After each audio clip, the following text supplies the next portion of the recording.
الحمد لله رب العالمين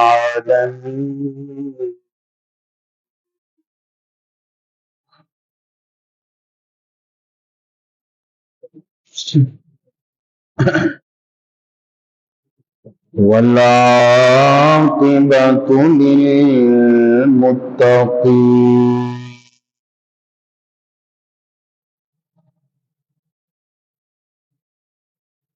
والصلاة والسلام على أشرف الأنبياء والمرسلين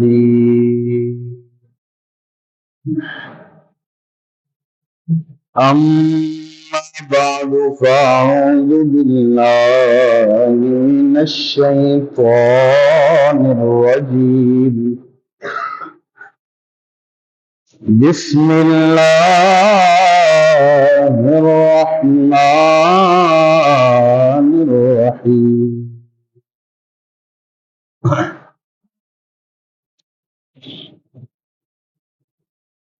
إن الله وملائكته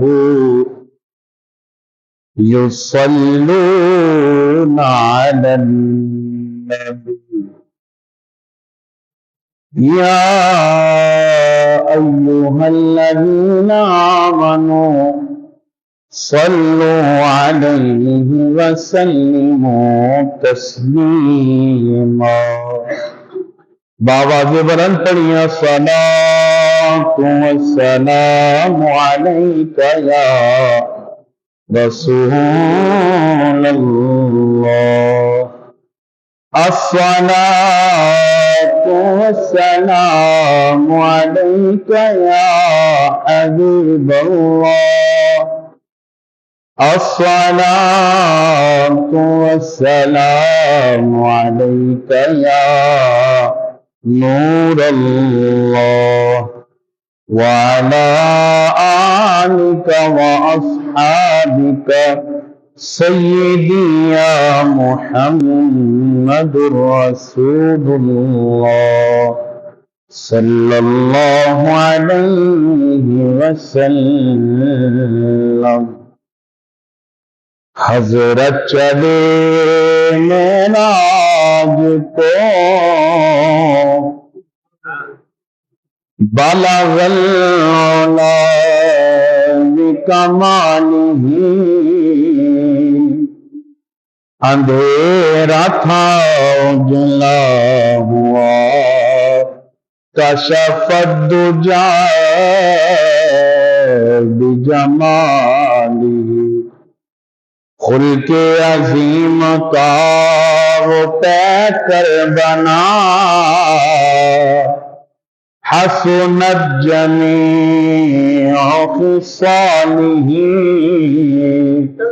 اور خود خدا نے یہ کہا صلو علیہ وآلہ وہ کمال حسن حضور ہے کہ گمان نفس جہاں نہیں وہی پھول خار سے دور ہے وہی شمع ہے کہ دھواں نہیں تیرے آگے یوں ہے دبے لچے فصحا عرب کے بڑے بڑے کوئی جان منہ میں زبان نہیں بلکہ جسم میں جان نہیں کروں تیرے نام پہ جان فدا نہ بس ایک جان دو جہاں فدا دو جہاں سے بھی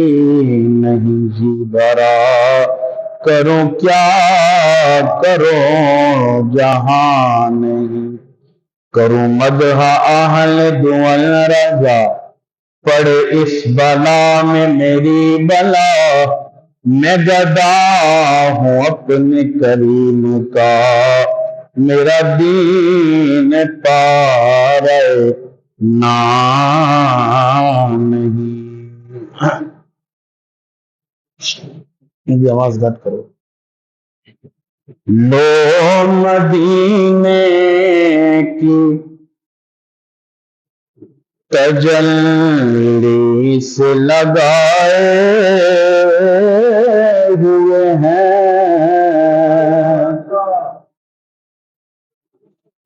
لو مدینے کی تجلی سے لگائے ہوئے ہیں. لو مدینے کی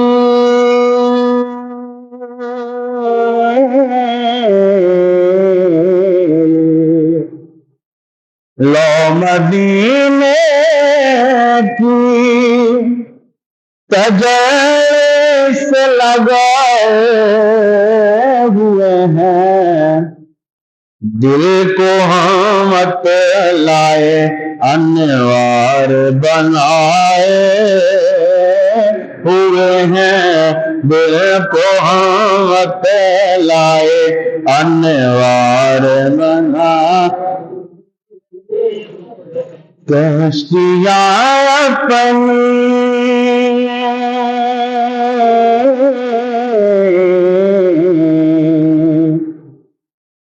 کشتیاں اپنی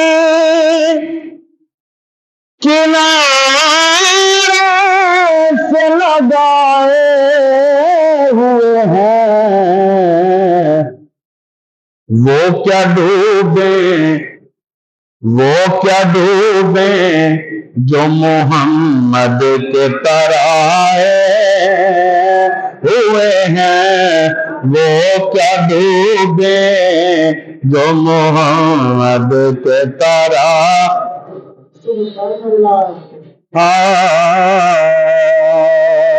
حاضر و ناظر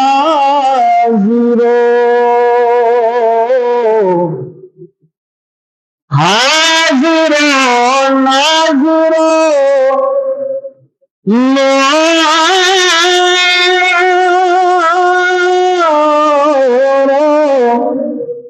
بشر و غیب کو چھوڑ. حاضر و ناظر نور بشر و غیب کو چھوڑ. ارے شکر کر وہ تیرے عیبوں کو چھپائے ہوئے ہیں. شکر کر وہ تیرے عیبوں کو چھپائے. مل کر کہیں لو مدینے کی تجلی سے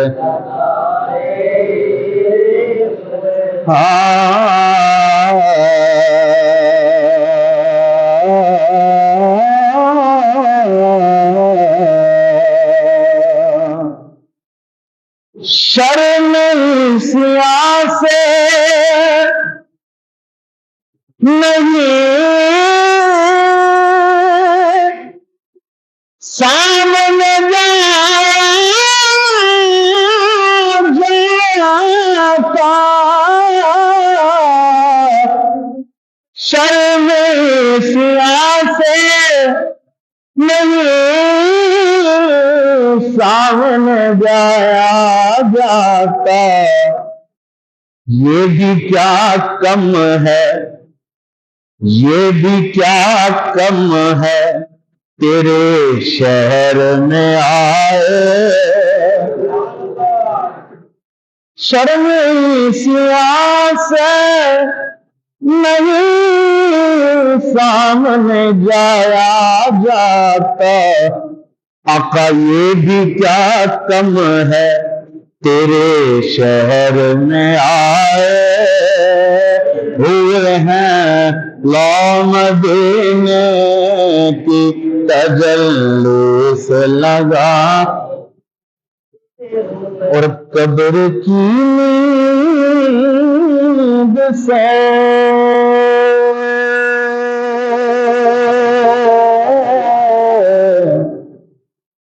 قبر کی نیند سے اٹھنا کوئی آسان نہ تھا، قبر کی نیند سے اٹھنا کوئی آسان نہ تھا، قبر کی نیند سے اٹھنا کوئی آسان نہ تھا، ہم تو محشر میں بس انہیں دیکھنے آئے ہوئے ہیں، ہم تو محشر میں انہیں دیکھنے آئے، کیوں نہ پلوا تیرے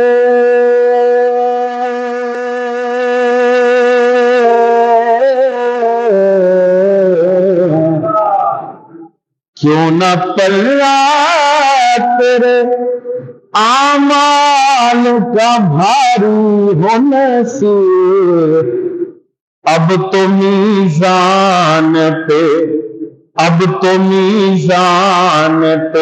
سرکار بھی آئے ہوئے ہیں، اب تو میزان پہ سرکار بھی آئے ہوئے ہیں، لو مدینے کی تجلی سے لگائے ہوئے ہیں، دل کو ہم مت لائے انوار بنائے ہوئے ہیں۔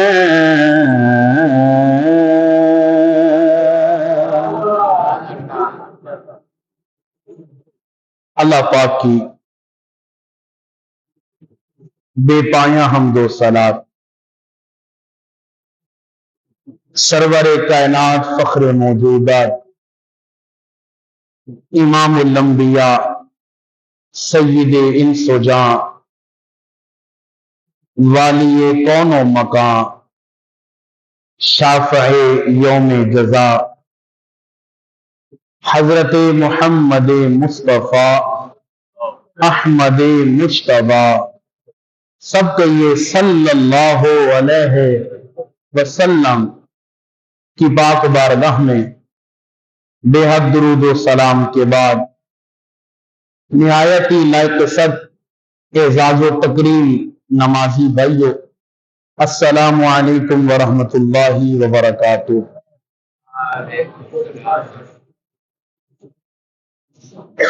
اللہ جل شانہ و اما نوالہ کا فضل و احسان کہ اس خالق کے ارض و سما نے ہمیں اپنی بارگاہ میں سجدہ ریز ہونے کے لیے جمع فرمایا، اس کا لاکھ لاکھ شکر کہ اس نے اپنی بندگی کے لیے اپنے اور اپنے پیاروں کا ذکر خیر کرنے کے لیے ہمیں یہاں جمع فرمایا۔ دعا کریں خلاق کے کائنات ہمارا مل بیٹھنا اپنی بارگاہ میں قبول فرمایا۔ اللہ کریم ان بابرکت ساعتوں کے توسل سے ہماری، ہمارے والدین کی اور سرکار دو عالم صلی اللہ علیہ وسلم کی ساری امت کی کامل بخشش فرمائے۔ 22ویں پارے کی ایک مشہور آیت پڑھنے کا شرف حاصل کیا۔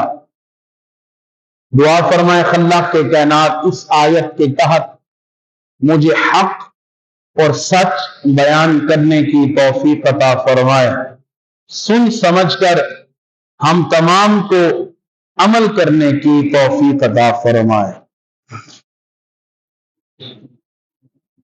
سامعین ذی احتشام، اللہ سبحانہ و تعالی نے انسان اور جنات کو اس کائنات میں بھیجنے کے بعد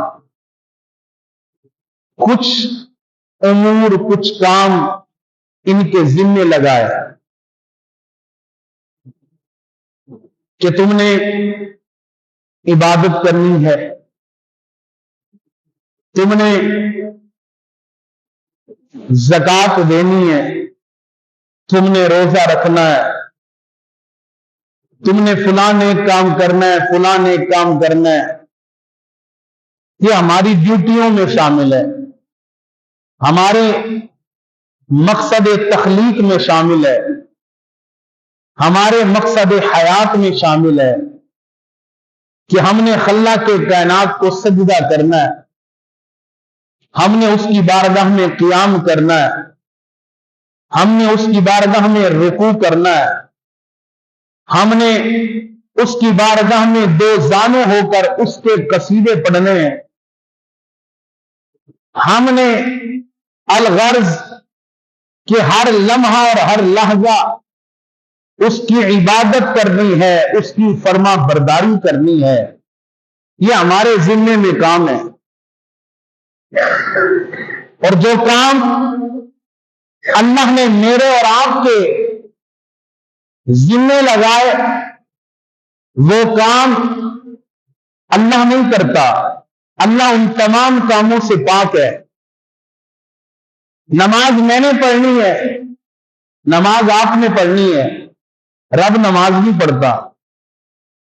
رب معبود ہے، ہم عابد ہیں۔ رب مسجود ہے، ہم ساجد ہیں۔ رب مرکوع ہے، ہم راکع ہیں۔ ہم نے نماز پڑھنی ہے، رب نہیں پڑھتا۔ ہم نے سجدہ کرنا ہے، رب نہیں کرتا۔ ہم نے رب کی فرما برداری کرنی ہے، رب کسی کی فرما برداری کا پابند نہیں ہے۔ ہم نے روزہ رکھنا ہے، رب روزہ رکھنے سے پاک ہے۔ ہم نے زکات دینی ہے، رب زکات دینے سے پاک ہے۔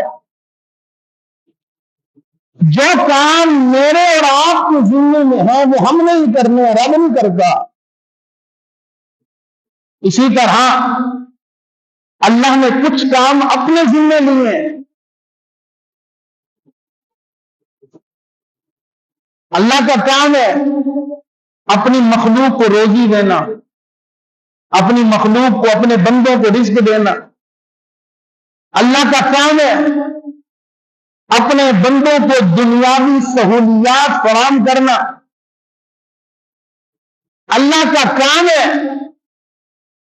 کہ وہ بارش برسائے، موسم کے اعتبار سے وہ انہیں گرمی بھی عطا کرے، موسم کے اعتبار سے انہیں سردی بھی عطا کرے، اور موسم سردی ہے یا گرمی ان دونوں کے درمیان ایک درمیانہ موسم انہیں عطا کرے، پانی عطا کرے، وہ چاہے جہاں سے آئے، پتھروں سے آئے، زمین سے آئے، چشموں سے آئے، وہ اس کا کام ہے۔ اب روزی دینا رب کا کام ہے، بندے کا کام نہیں ہے۔ پانی مخلوق کو دینا یہ رب کا کام ہے، بندوں کا کام نہیں ہے۔ سورج کو وقت پہ لانا اور پھر وقت پہ لے جانا یہ رب کا کام ہے، ہمارا کام نہیں ہے۔ الغرض یہ دنیا کا جو نظام ہے، یہ جو نظام قدرت ہے، یہ نظام کائنات ہے، یا یہ نظام تخلیق ہے، پیدا کرنا، انسان کے وجود کو معرض وجود میں لانا، یہ سارے امور اللہ کے ہیں۔ اللہ نے اپنے لیے بھی کام رکھے ہیں جو کہ صرف اللہ کر رہا ہے، اور اللہ نے اپنے بندوں کے لیے بھی کام رکھے ہیں جو کہ صرف بندے کرتے ہیں۔ لیکن یاد رکھنا 22ویں پارے کی آیت ان اللہ